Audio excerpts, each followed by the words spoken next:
Welcome to No Textbook for Life.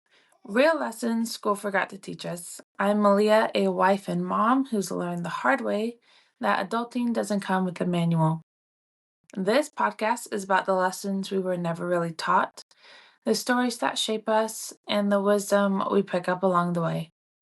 Each episode, you'll hear honest experiences and practical insights to help navigate the messy, beautiful reality of adulthood because life doesn't come with a textbook. So, we are back with episode 2. I'm so excited about this podcast, and I actually can't believe it's finally started. So, welcome back. These are real lessons and experiences that I have gone through, and I figured why keep all this wisdom to myself, right? And it's also a audible journal for my kids. I have two daughters, and I'm hoping that they get to hear my stories and be able to have them to listen to even when I'm gone. And maybe someday my great grandkids can learn something from my experience as well. Okay, so if you listen to episode 1, I told my story about how I was just 18 years old, fresh out of high school, and some of the experiences I had going to college. But this episode, I am going to touch upon um, one of the main events that happened before I went to school. So I want to take you back to one of the scariest moments of my life. I was just 18 years old, fresh out of high school, and instead of worrying about dorms and textbooks, I found myself in a hospital bed fighting for my life with West Nile meningitis, or West Nile plus meningitis. It was terrifying. It was humbling. And yet, it also taught me lessons I still carry with me today. So let's dive in. Like I said, I gave some details about this experience in my last episode, but I'm going to go a lot more in depth, and I didn't really get to share many of those miracles that happened. A little bit of background: I am a member of the Church of Jesus Christ of Latter-day Saints. So there may be some terms that I use in this episode that um we use a lot in my religion. So bear with me. I'll try to explain what I'm talking about. And I will say that through the sickness, I had a lot of spiritual experiences. So I am not going to turn this into a religious podcast or anything like that. But because it is my life and I experienced those things, I'm going to share them. So just know that this podcast won't only be that side of spirituality. It's just a life lesson I learned that includes those things. So let's get down to it. I was working at a fair in Ontario, Oregon, and I had a little side gig um, working the table at a bubble ball event. They would, the owners had these giant inflatable bubble balls, and you put them over your body, and you can run in them, you can hit other people that's wearing a ball as well in them, and you bounce off. You can roll a bunch. It's pretty fun. It is not something you want to do if you have head trauma, pregnant, or any sort of injuries. And you also don't want to do it if you don't want a sprained ankle or sprained knee. That is very possible. So just a warning there. Yeah, I was at the fair, and I was there 2 or 3 days. I don't remember. All I remember is that is where I was attacked by tons of mosquitoes. There was so many mosquitoes there. And I mean, maybe the infected mosquito wasn't that fair, but I'm pretty sure that it was. I didn't have any bug spray and I had tons of mosquito bites. And I'm pretty sure that is where I contracted West Nile. So I, you obviously don't think anything about it after you've been bit by a mosquito. And the way that they transfer this disease is a mosquito has to draw blood from like an infected bird. I'm pretty sure it's like how it all happens, and then they transferred it to me. And there was also 5 other people that year that contracted West Nile in that area. So that is kind of a big reason why I think that is where I contracted it in the first place. So that was around the end of July, and I didn't have any symptoms, I want to say, for about a week.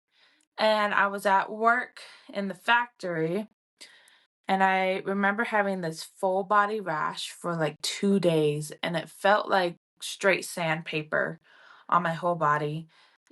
Any sort of like clothing rubbing against my skin just hurt so bad, and no amount of creams was making it any better. Um, a few days after the full body rash, I was having major fevers. And honestly, I just wasn't feeling good for about 2 to 3 weeks. And the days leading up to being hospitalized, I had extreme headaches, high fevers, and I couldn't really eat or drink anything. I remember trying to eat some grapes and some saltines, and sip on some water. I was laying in bed for couple days. I could not get out of bed. I would barely make it to the bathroom and back, but I was so dehydrated that I didn't have to go very often. But I remember anytime I stood up, I would get extremely faint. So this one instance, I went to the bathroom. Luckily, it was my bedroom, and then right next to me was the bathroom. So I got up, walked a few feet to the bathroom, and on my way back, I remember falling into my bed because of just how dizzy and exhausted I was just from doing that. So obviously I knew something was wrong. And I August 18th, I texted my mom. She was at work she's a secretary at a school, and she finally got home. And I was like, I gotta go to the hospital. And she got home and she was kind of dilly-dallying, just didn't realize how sick I was until um she was taking me to the hospital. So I was trying to walk out to the car. And on my way to the car, I had fainted. So my dad had to carry me, put me in the car. Then when we got to urgent care in Nampa, I walked into the urgent care, and right when I went through the doors, I fainted again. So the nurses and the people at urgent care, they put me in a wheelchair. And because I had fainted right in front of everybody, I got to kind of skip the urgent care line and go straight into a room and get checked out. It was This was 9 years ago, so I'm trying to remember a lot. Um, Here is what I do remember. I was in a lot of pain. Uh, First of all, I just fainted, so I felt all bruised up from hitting the ground. And then my head was pounding, and that happens when I faint. Is you got the head pounding, da da da. So I remember that, and just being sensitive to light. My dang dog just saw some people on the bikes and decided to bark. So, anyways, that's what you heard. They were trying to test me for all sorts of stuff. And one of the ways that they tested was a spinal tap. And I mean, I've had an epidural now, with my first baby, I had an epidural. And I will tell you that the spinal tap was far more painful than the epidural.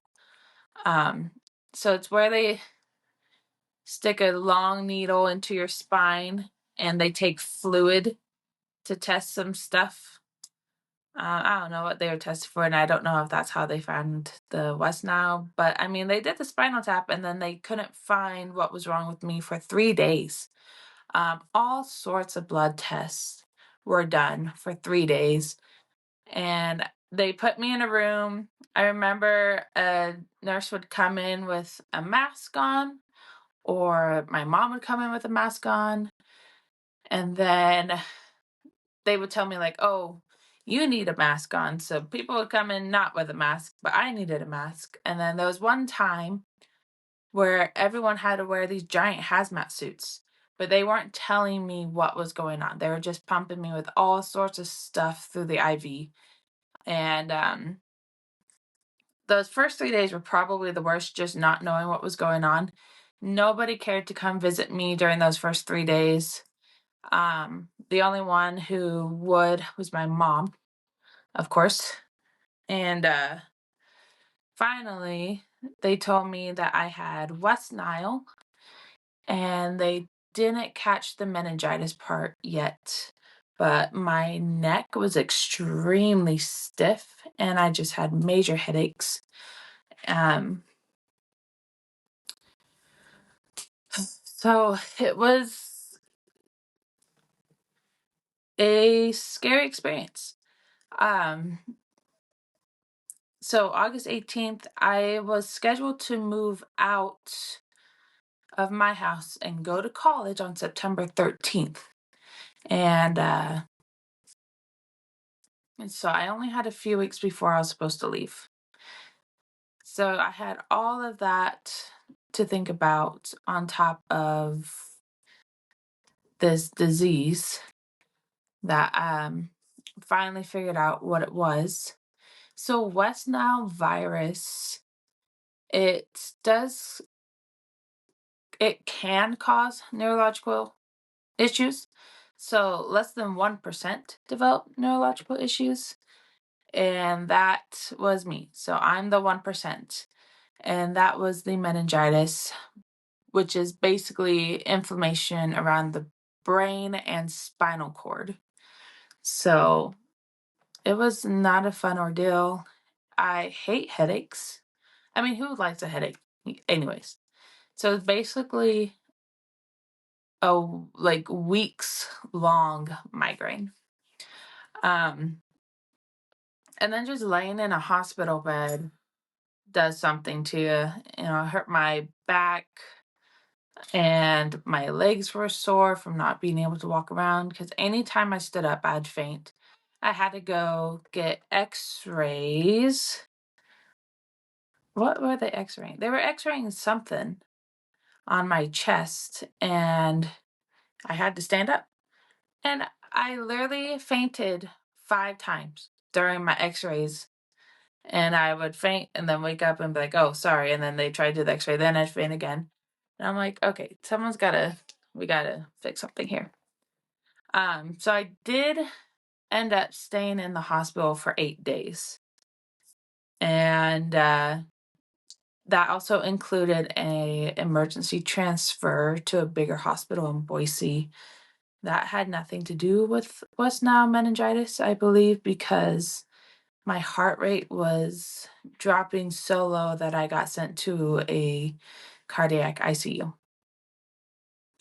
Yeah. My heart rate dropped to 28 beats per minute in the night while I was sleeping, and they were about to put a pacemaker in if it dropped any lower. Luckily, it did not, so I did not have to end up with a pacemaker, but the pain was constant. Like I said, I was in the hospital for 8 days, so muscles were weak, everything was stiff, but my neck, so stiff, I could barely move it.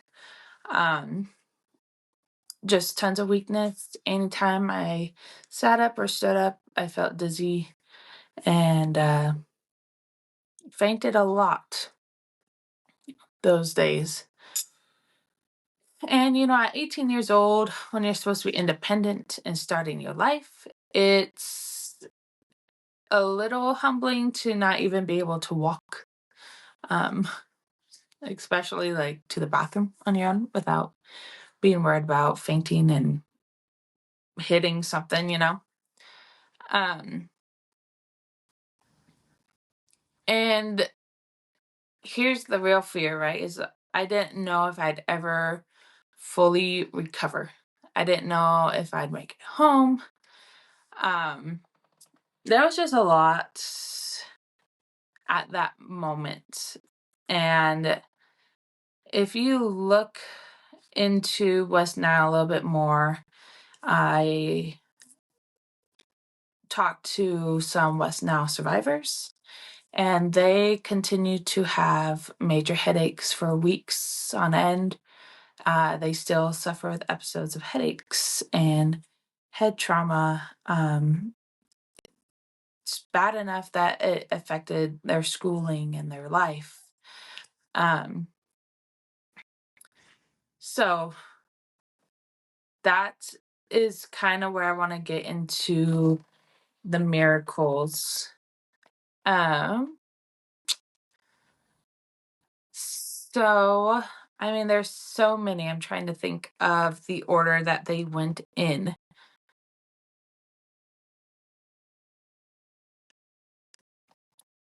Okay. This is kind of where my religion comes into play. So we have, I should have thought about how to explain this. We do these things called blessings that can be healing. And I had my bishop of my ward. The bishop is just like the overseer of a group of people in our church. There's several of them, but this specific bishop was one that looked over the ward I was in. So he came and his son came, who I was really good friends with, and another friend of mine who was preparing to leave on a church mission. So this was his first ever blessing that he gave. Um he was just about to leave on his mission. So the three of them came to the hospital and gave me this blessing, and he in his blessing said that I would not have any after effects of this West Nile, and that was my biggest worry. And he's an 18-year-old kid, and he told me that I would heal and that I wouldn't have any side effects from this disease or meningitis. And then he left on his mission. He didn't even know the fact that I did recover, and 9 years later, I have not had any side effects from West Nile or meningitis. I just have your typical headache if you don't drink too much water, like enough water kind of thing. So there's a miracle. Another miracle I remember is that the nurse came in one day, I think on day 4, and she said, "Oh, we found MRSA in your blood." And that's some kind of like a flesh-eating disease. I think I said that wrong, but it's not good. And to have it in your blood is probably one of the worst things to happen. And they were gonna have to do all this stuff to try to get rid of it, da da da. And I just remember being super scared about that because this is a serious thing to have. So MRSA is kind of like like a staph infection. Someone comment if I'm wrong because I mean, I'm not a doctor. I feel like these are just things I remember researching 9 years ago. Anyways, so then I got another blessing from my uncle, who is my favorite to receive blessings from. And he knows who he is. Anyway, so he blessed me to be healed. And the next day, the nurse came in with more blood tests, and she told me that I no longer had the MRSA in my blood. She was confused, but just figured maybe there was something that had gone wrong with the tests or a false negative. And I believe that, I was healed from that blessing to not have such a dangerous infection in my bloodstream. And then, I mean, I didn't have to get a pacemaker, so that's another miracle. And I was released from the hospital. Released very weak. Like I said, my muscles just kind of were eaten away during that time of recovery. And I only had a few weeks until moving day for college. Um, but what's crazy is after those 8 days in the hospital, I got out and I just kind of went about my normal life before I got sick. And usually that's not the case. So I felt like I was 98% healed by the time I was packing up to go to college. And I mean, that's besides the fact that I was a bit out of shape. Right, I'd been sitting around for 8 days. And so when I went to college and started doing the preseason workouts and hikes and basketball practices, I did need like a little bit of extra time to make sure I had a snack like halfway through practice, or I was definitely a lot slower on the hike, just trying to work up those muscles again. Luckily, my coaches were they understood that I was still recovering, so um,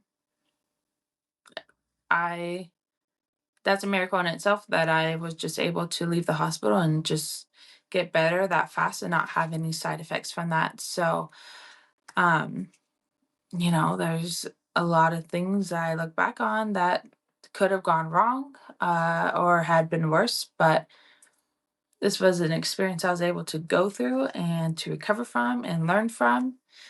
And looking back now, West Nile meningitis taught me so much more than any textbook ever could. Here are the biggest lessons I took away. Okay, so I learned at 18 years old, after feeling invincible for my whole life, being a youth, that life is fragile.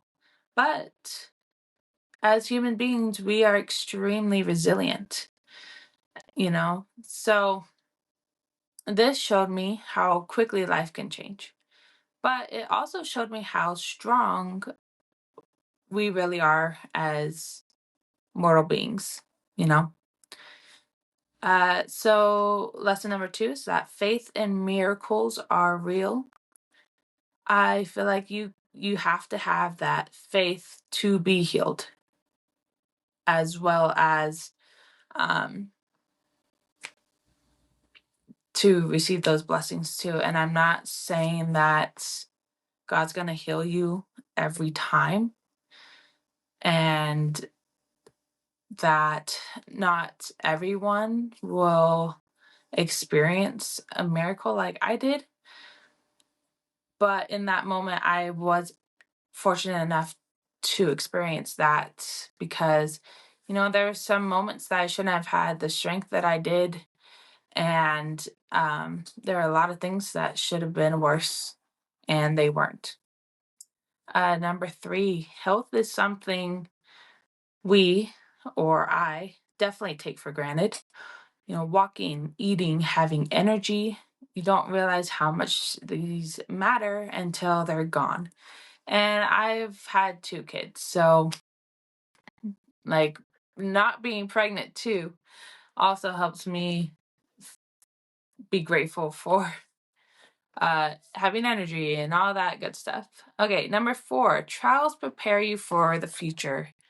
As awful as it was, this trial gave me resilience for everything that came after heartbreak, moving away, and like I said, like being a mom.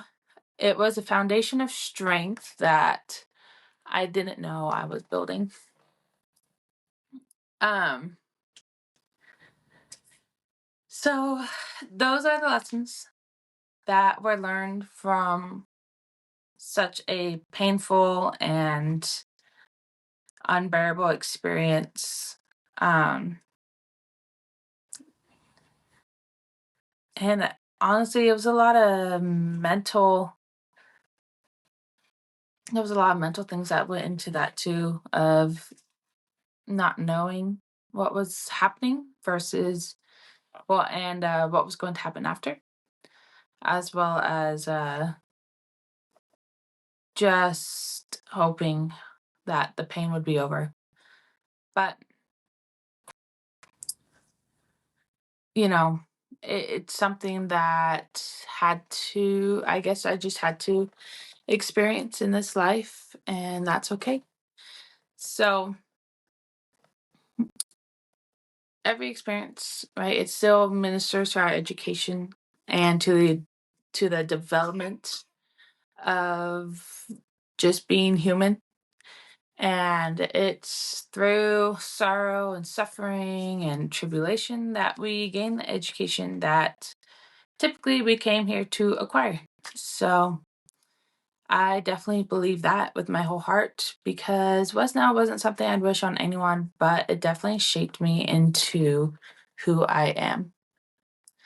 Okay, so that's my story of surviving West Nile meningitis at 18. It was scary, painful, and exhausting, but it gave me a deeper appreciation for life, faith, and resilience. If you've ever gone through something that shook you to your core, I hope that you remember that no trial's wasted and that you're stronger than you think.